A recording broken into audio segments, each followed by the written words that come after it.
За бид тэр Осло анх удаага нөгөө юуны үнцэн үйл өдрөө тэмдэглэжээ. Тэгээ одоо бид тэр талбай руу явах гэж байна. Дүкансе. Хэрээ. За ингээд та нартай 17-нд одоо манайхаас хөөтмөл байм да. Тэнд хаана ордны өмнө юу болдгийг харуулъя. Тэгээд маш олон хүмүүс мэдээ цугласан байгаа ах гэж бодож байна. Тэгээд мэдээж хаан руу өгч чадахгүй л ах л та. Гэтэ яг юу болох нь харъя.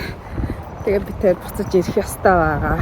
За ингээд Норвегийн чудаа үндэсний баярын мэндийг хүргье. Бид тэр алхаа явж байна. Авсаадлаа. Бас нэлээ өгсөр юм байна. Зам сургууль аваа л та. Хүүхдэд тоглож ихтэй. Дээр.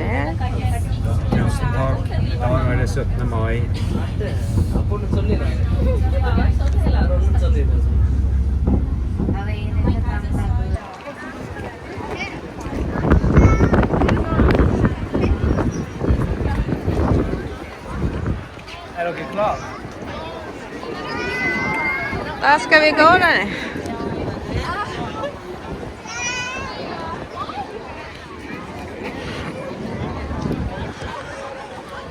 За баярын өдөр. Маш гоё хувцастай хүмүүс яваад байна.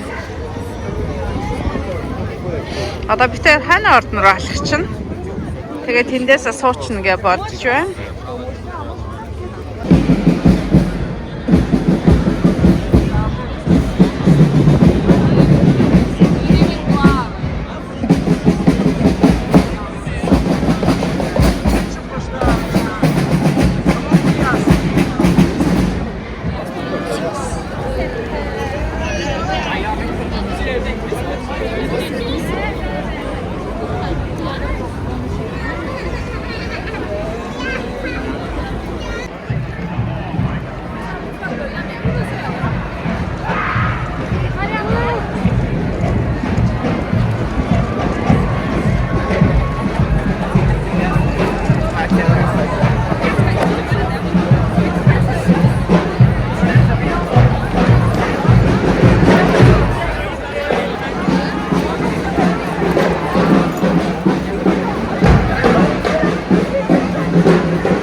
марж авч гэрэл өгч байна.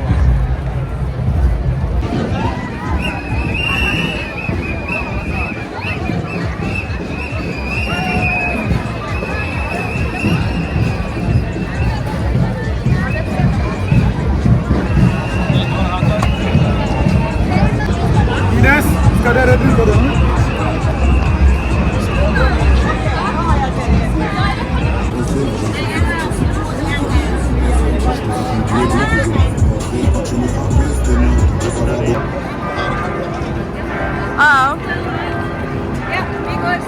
En herlig softis 17. mai 2025.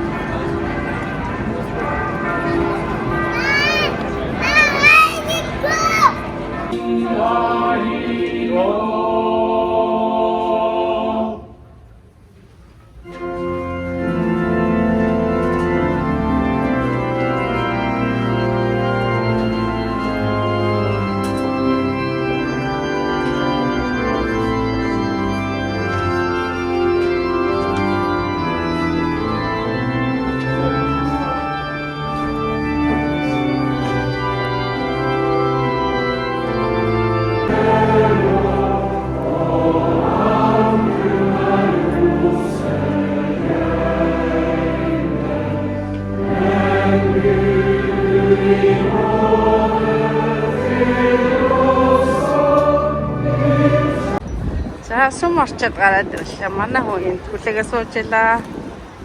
Баах юм чимээ.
За та нартай Норвегийн үндэсний баярын өдрийн бичлэгүүдийг ингэж үзүүллээ. Тэгээ та нар хараад уур амьсгал ямар байсныг харсан байх. За бид нэр гэр бүлээр энэ төр цуглаа баяраа тэмдэглэсэн. Ерөнхийдөө 1814 оны 5 сарын 17 оны өдөр Норвегийн өнцөг болон бүрээс ирсэн хүмүүс үндсэн хуулиа батлаад тэгээ дайны колон 400 гаруй жил байсан. Тэгээ эрхчлэг олсон ийм түүхтэй. За энэ өдөр бол гэр бүлийн баяр, найзуудын баяр гэж хэлж болно. Манайхаар бол наадамтай нэлээд төстэй юм болоо гэж боддог. За өглөө өдрийг бол найзуудтайгаа өнгөрөөгөөд орой нь одоо гэр бүлээрээ ингэж уулздаг. Ерөнхийдөө нэг иймэрхүү зарчим байгаад байгаа.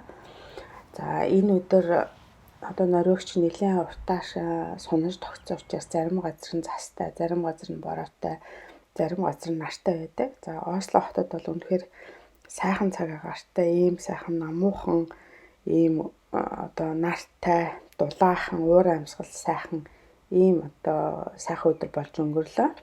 За та нарт би орой ийм нар жаргаж байгааг харуулж байна. За тэгээд энэ өдөр нэг өрмөц онцлог нь юу вэ гэхлээр Eurovision гэдэг Европын орнуудын хөгжмийн том фестивал болдог. За энд Норвегиас 18 настай залуу оролцсон байгаа.